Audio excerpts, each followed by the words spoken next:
We are not called to be normal, especially not in the world that we live in. So many things are normalized in this world because of the fact that we live in a fallen world. And for example, 1 Peter 3:9. Do not repay evil with evil or insult with insult. On the contrary, repay evil with blessing, because to this you were called so that you may inherit a blessing. It's clear what God's saying here. He's telling us if someone insults us, treats us poorly, we aren't supposed to react in what the world's way of reacting would be, out of hate, anger, bitterness, resentment, whatever it may be. He's telling us to react how Jesus would react, out of love and compassion and mercy and grace, all of the ways that God wishes and hopes and tells us that we should react as.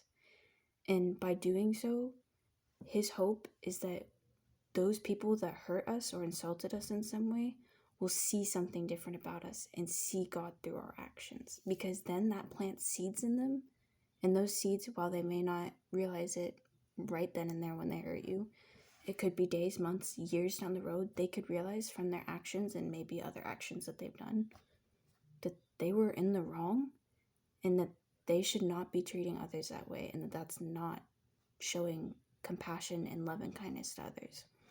God could touch their heart just through an action that you do of kindness rather than choosing to react and give backlash. Choosing not to insult someone just because they insult you by no means makes you a doormat. Instead, it shows that you have spiritual and mental maturity. Most importantly, spiritual maturity, though. And you're mature by not repaying evil with evil, because it just ends up being a momentary pleasure, and it leaves you feeling way worse than you did before you ever got insulted or gave a comeback in response. It just ends up being a hurt people scenario, and it's just a vicious cycle that never stops. And worst of all, it doesn't just hurt the two people that are involved, it hurts our Heavenly Father as well.